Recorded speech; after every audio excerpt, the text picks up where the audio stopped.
If this event were being held in 2020 BC, before COVID, it would have been exactly 100 years since the 19th Amendment to the U.S. Constitution was ratified.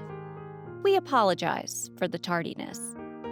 Actually, though, it may be appropriate that the celebration is late, because this nation was at least 131 years late in guaranteeing women the right to vote. Mostly white men with property were allowed to vote for George Washington.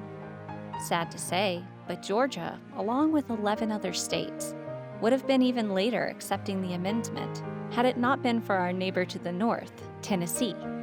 Even Tennessee was reluctant to do the right thing.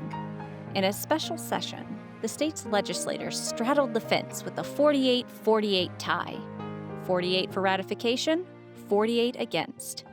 That left a 24-year-old representative named Harry T. Byrne from McMinn County, Tennessee, to cast the deciding vote.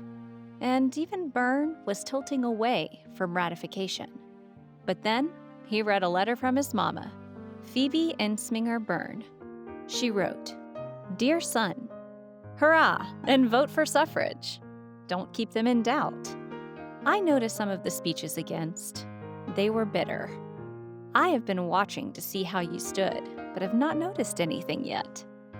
She ended the letter with a rousing endorsement of the great suffragist leader, Carrie Chapman Catt, imploring her son to be a good boy and help Mrs. Catt put the rat in ratification. The letter was signed, "Your Mother."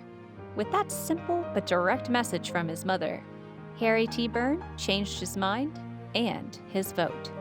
And on August 18, 1920, Tennessee became the 36th state to approve the amendment, resulting in ratification. The moral to this story: mother knows best. Women gained full voting rights on August 26, 1920, when Secretary of State Bainbridge Colby signed the 19th Amendment, making it part of the U.S. Constitution. On November 2, 1920, more than 8 million women across the United States voted in elections for the first time.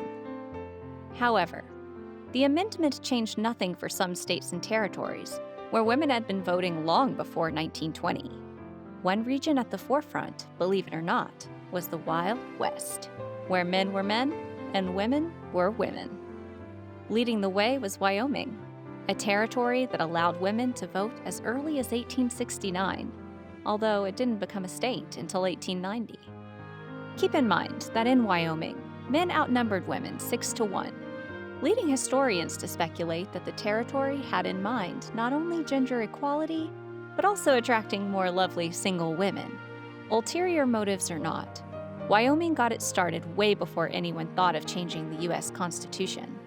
And 51 years later, the 19th Amendment was ratified, removing all voting restrictions for women, thanks to Tennessee and Harry T. Byrne's mama.